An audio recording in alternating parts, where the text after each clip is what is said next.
Hi friends, welcome back to all for you S V Rao channel. మీరు first time నా channel చూస్తున్నట్లయితే please subscribe my channel. పక్కనే ఉన్న bell ఐకాన్ని ప్రెస్ చేస్తే రెగ్యులర్గా కొత్త వీడియోస్ అప్లోడ్ చేసినప్పుడు మీకు నోటిఫికేషన్స్ వస్తాయి. తెలంగాణ గవర్నమెంటు రీసెంట్గా తీసుకున్న 2 ముఖ్యమైన నిర్ణయాల వల్ల హైదరాబాద్ రియల్ ఎస్టేట్ పుంజుకుంటుందని అందరూ అనుకుంటున్నారు. ఇది చాలా వరకు నిజమే అని చెప్పొచ్చు. దీనికి సంబంధించిన వివరాలు ఈ వీడియోలో చూద్దాము. మొట్టమొదటిది, మెట్రో ఫేజ్ 2ని ఫైనలైజ్ చేశారు. ఫైనల్ రూట్ మ్యాప్ను కూడా రిలీజ్ చేశారు. 24,042 కోట్లతో 78.4 కిలోమీటర్లని కవర్ చేసే విధంగా ఈ మెట్రోని ప్లాన్ చేశారు. రెండవది, ఓఆర్ఆర్కి లోపల ఉన్నటువంటి 7 మున్సిపల్ కార్పొరేషన్సు, 20 మున్సిపాలిటీసు, అలాగే 33 గ్రామ పంచాయతీలు అన్నిటినీ కూడా జీహెచ్ఎంసీలో విలీనం చేయాలని చెప్పి గవర్నమెంట్ నిర్ణయించింది. ఇది చాలా మంచి పరిణామం. ప్రస్తుతం ఉన్న మెట్రో లైన్స్ 69 కిలోమీటర్లని కవర్ చేస్తున్నాయి.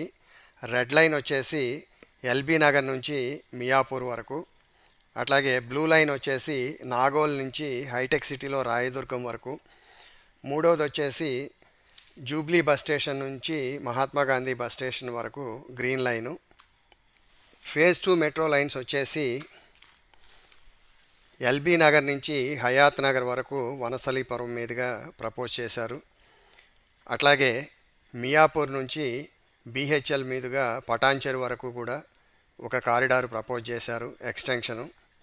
అట్లాగే రాయదుర్గం నుంచి మొదట అమెరికన్ కన్సులేట్ వరకు ప్రపోజ్ చేశారు. దాన్ని రివైజ్ చేసి ఇప్పుడు నియోపోలిస్ వరకు తీసుకెళ్లాలని చెప్పి చూస్తున్నారు. రాయదుర్గం నుంచి biodiversity, Nanakramguda junction, Wipro junction మీదుగా అమెరికన్ కన్సులేట్కి చేరుతుంది. అక్కడి నుండి ఎగ్జాక్ట్గా నియోపోలిస్కి 3.3 కిలోమీటర్స్ ఎటు వెళ్తుంది అనేది ఇంకా క్లారిటీ రాలేదు. మధ్యలో ఏ స్టేషన్స్ వస్తాయి అనేది కూడా క్లారిటీ లేదు. ఎంజీబీఎస్ నుంచి పలక్నామా మీదుగా చంద్రాయణగుట్ట క్రాస్ రోడ్స్కి ఒక లైన్ ప్రపోజ్ చేశారు.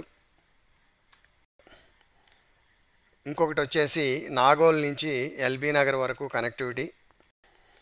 నాగోల్ నుంచి LB Nagar, Chandrayangutta cross road, Mailardevpally నుంచి ఎయిర్పోర్ట్ వరకు ఒక లైన్ని ప్రపోజ్ చేశారు.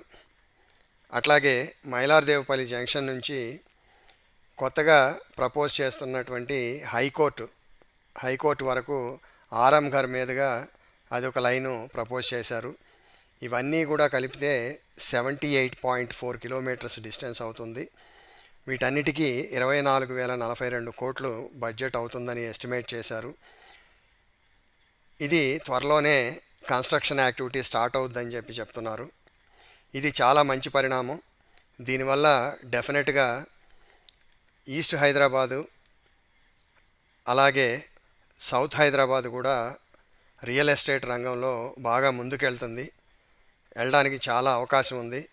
ఎందుకంటే గత 10 సంవత్సరాల్లో మెట్రో రైలు ఇంట్రడ్యూస్ చేయకముందు, మెట్రో రైలు కన్స్ట్రక్షన్ స్టార్ట్ అయిన తర్వాత రియల్ ఎస్టేట్లో ఈ ప్రధానమైన ఏరియాల్లో వచ్చిన మార్పుని మీరు అబ్జర్వ్ చేసినట్లయితే, అదేవిధంగా ఇప్పుడు కొత్త మెట్రో లైన్ ప్రాంతాల్లో కూడా రియల్ ఎస్టేట్ భూము వస్తుందని చెప్పి గ్యారంటీగా చెప్పొచ్చు. ప్రస్తుతము ఫేజ్ 2 మెట్రో ఎక్స్పాన్షన్ చాలా స్ట్రాటజిక్గా చేస్తున్నారు.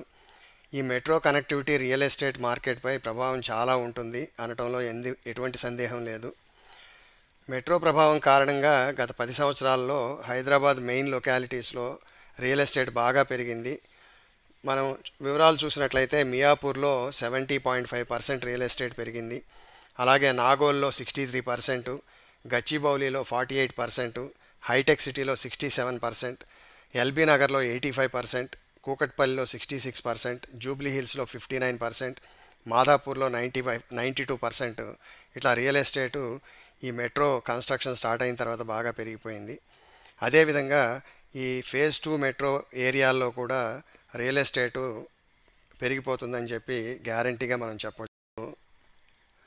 ఫ్యూచర్లో ఫేజ్ 3 మెట్రో లైన్స్ బాచుపల్లి నుంచి జేఎన్టీయు వరకు, అక్కడ నుండి హైటెక్ సిటీ వరకు కనెక్ట్ చేస్తే నార్త్ హైదరాబాద్ కూడా బాగా డెవలప్ అవడానికి చాలా అవకాశాలు ఉన్నాయి.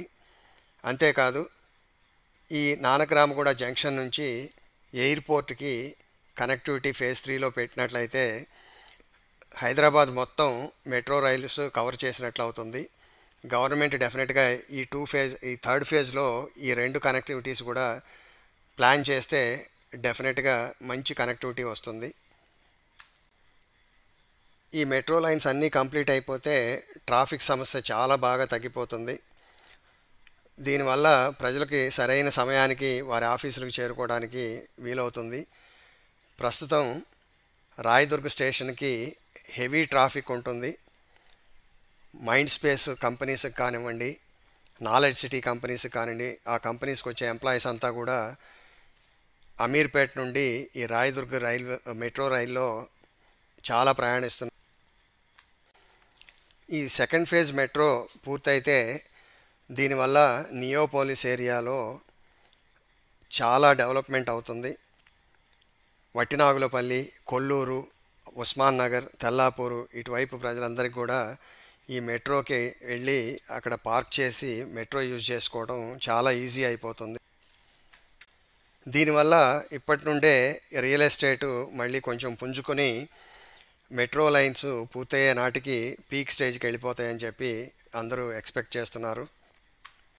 ఇకపోతే రెండవ ముఖ్యమైనటువంటి గవర్నమెంట్ నిర్ణయం ఏంటంటే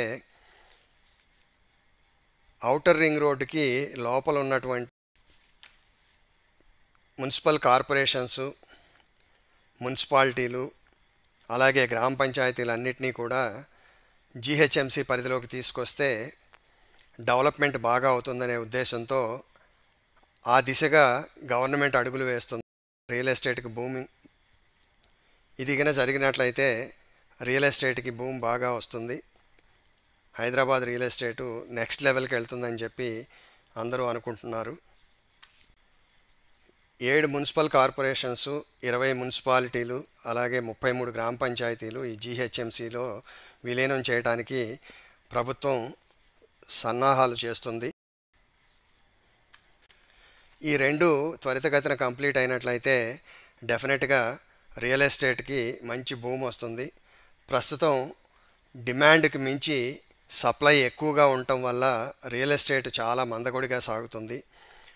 పెద్ద పెద్ద బిల్డర్స్ కూడా చాలా ఆఫర్స్ పెడుతున్నారు. కాకపోతే మెట్రో రైలు కన్స్ట్రక్షన్ కొంత టైం పడుతుంది.